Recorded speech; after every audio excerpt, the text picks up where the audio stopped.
Pending లో ఉన్న fee reimbursement బకాయిలను వెంటనే విడుదల చేయాలని కోరుతూ ఈ రోజు BC JAC chairman Jajula Srinivas Goud ఆధ్వర్యంలో గవర్నర్ శివప్రతాప శుక్లాని కలవడం జరిగింది. అనంతరం వారు మాట్లాడారు.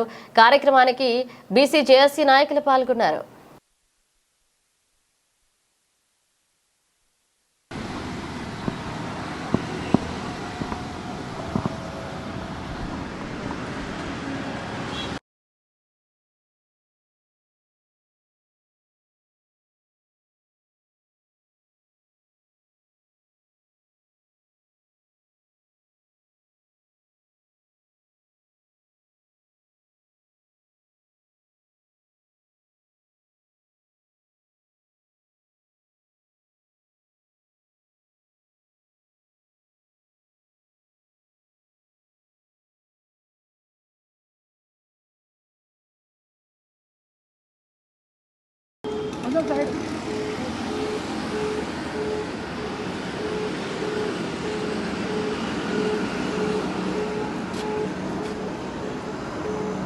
ఫీజు రియంబర్స్మెంట్ విషయం మీద రాష్ట్ర వ్యాప్తంగా పెద్ద ఎత్తున ఆందోళన కార్యక్రమాలు నిర్వహిస్తున్నటువంటి సందర్భం లోపట ఈ ఫీజు రియంబర్స్మెంట్ విడుదల చేయకపోవడాన్ని, అదేవిధంగా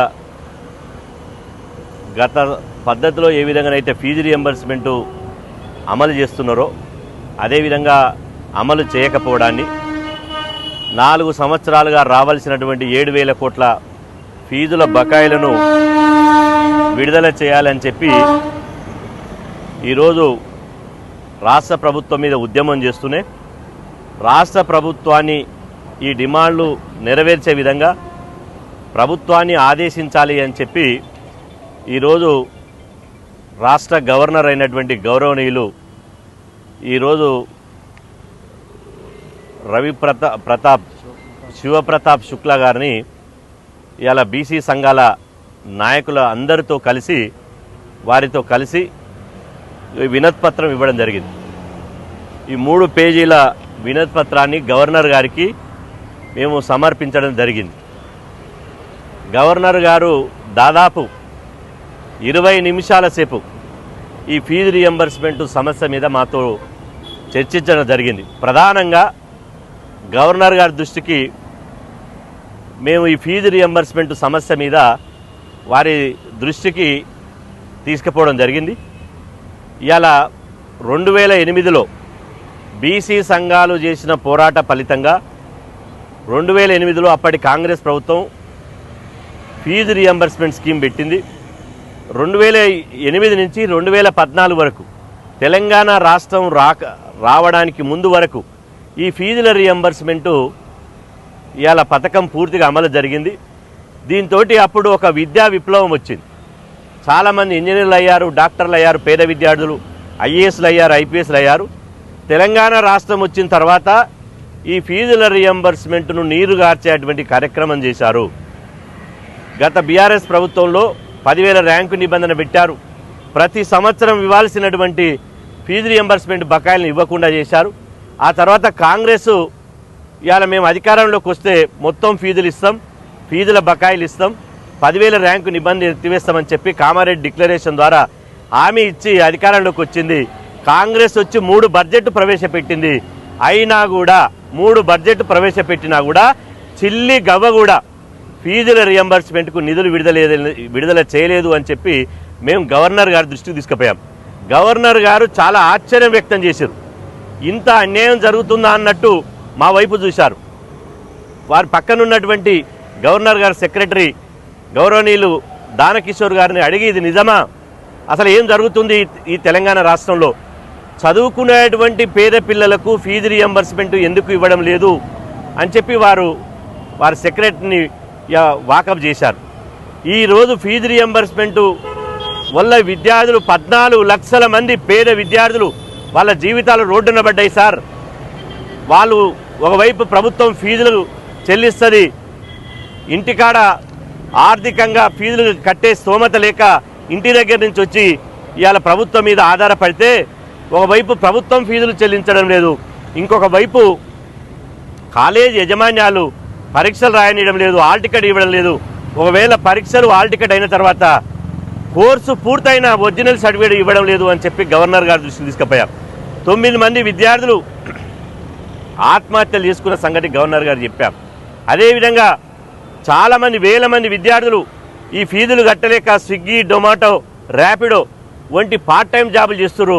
ఆ సందర్భంలోనే వనస్థలపురంలో 2 విద్యార్థులు చనిపోయారు అని చెప్పి గవర్నర్ గారి దృష్టికి తీసుకుపోయాం. గవర్నర్ గారు ఇవన్నీ సావధానంగా విన్నాడు. ఒక వింత గవర్నర్ గారు ఆవేదనతో కూడినటువంటి వారి హావభావం మేము చూసాం. ఇంత అన్యాయం జరుగుతుందా? నిజంగా రాష్ట్ర ప్రభుత్వం ఈరోజు చూసినాం, నిన్ననే మూసీ సుందరీకరణకు ఫస్ట్ ఫేజ్లో 7,345 కోట్లు రిలీజ్ చేసింది. మూసీ సుందరీకరణకు 7,345 కోట్లు రిలీజ్ చేసింది. 14 లక్షల మంది చదివే పేద విద్యార్థులకు ఇలా కనీసం 2,000 కోట్లు, 1000 కోట్లు కూడా రిలీజ్ చేయరా? ఎంత అన్యాయం!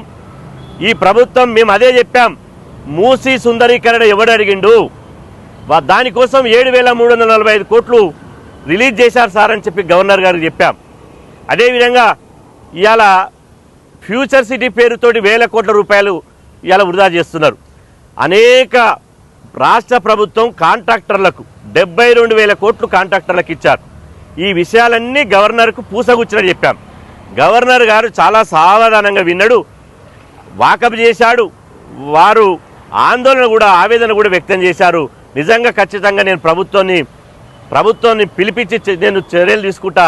పేద విద్యార్థులు ఈ విధంగా చదువులు మానుకుంటే ఇలా ఆందోళనకరమైన విషయం. పేద విద్యార్థులు చనిపోవడం, సర్టిఫికేట్లు ఇవ్వకపోవడం, పరీక్షలు రాయకపోవడం, ఫీజులు రాకుండా ఈ విధంగా చెందడం అని చెప్పి గవర్నర్ గారు కూడా వారు ఇలా అనడం నిజంగా మాకు ఎంతో తృప్తినిచ్చింది. గవర్నర్ గారు చాలా పాజిటివ్గా ఫీజు రీఎంబర్స్మెంట్ విషయంలో చాలా పాజిటివ్గా స్పందించాడు. ప్రభుత్వం మీద మాకు మేము చూసినటువంటి గవర్నర్ గారితో ఆ 20 నిమిషాలు చేసినటువంటి చర్చల్లో గవర్నర్ గారు విద్యార్థులకు న్యాయం చేయాలి, ఎలాగనైనా విద్యార్థులకు న్యాయం చేయాలి, ఫీజు రీఎంబర్స్మెంట్ పాత పద్ధతిలో కానీ, 10,000 ర్యాంకు నిబంధన ఎత్తివేత కానీ, 7,000 కోట్ల ఫీజుల బకాయిలు చెల్లింపు కానీ వీటి మీద న్యాయం చేయాలని చెప్పి గవర్నర్ గారు ఆలోచన ఉన్నారు. తప్పకుండా నేను న్యాయం చేస్తామని చెప్పాం. సార్, తెలంగాణ రాష్ట్రంలో విద్యార్థుల బతుకులు రోడ్డు మీద పడ్డాయి. ఏ తెలంగాణకు 1,100 మంది బలిదానాలు చేసి విద్యార్థులు తెచ్చుకున్నారో ఆ తెలంగాణలో విద్యార్థులకు ఇలా ఆత్మహత్యల శరణ్యమైంది. ఇలా చదువుకోవడానికి వీలు లేకుండా పోయింది. పక్కన ఆంధ్రప్రదేశ్లో ఫీజు రియంబర్స్మెంట్ అమలు చేస్తున్నారు, ఇక్కడ అమలు చేస్తలేరు. కాబట్టి ఈ సమయంలో మీరు మీ సర్వాధికారాలు ఉపయోగించి, మీ గుడ్ ఆఫీసును ఉపయోగించి మీరు ప్రభుత్వం మీద చర్యలు తీసుకొని ఫీజుల రియంబర్స్మెంట్ స్కీమ్ను యథావిధంగా అమలు చేసి ఫీజుల రియంబర్స్మెంట్ విడుదల ఏరియర్స్ 7,000 కోట్లు విడుదల చేసేలా చర్యలు తీసుకోవాలని చెప్పి మేము ప్రత్యేకంగా మరీ చెప్పడం జరిగింది. గవర్నర్ గారు చాలా పాజిటివ్గా స్పందించారు. కాబట్టి ఈ గవర్నర్ గారితో మా బీసీ సంఘాల భేటీ ఫలితాన్ని ఇస్తుందని మేము ఆశాభావం వ్యక్తం చేస్తున్నాం. తమ విలువైన సమయాన్ని కేటాయించినటువంటి గవర్నర్ గారికి బీసీ సంఘాల తరఫున మేము ప్రత్యేకంగా ధన్యవాదాలు తెలియజేస్తున్నాం.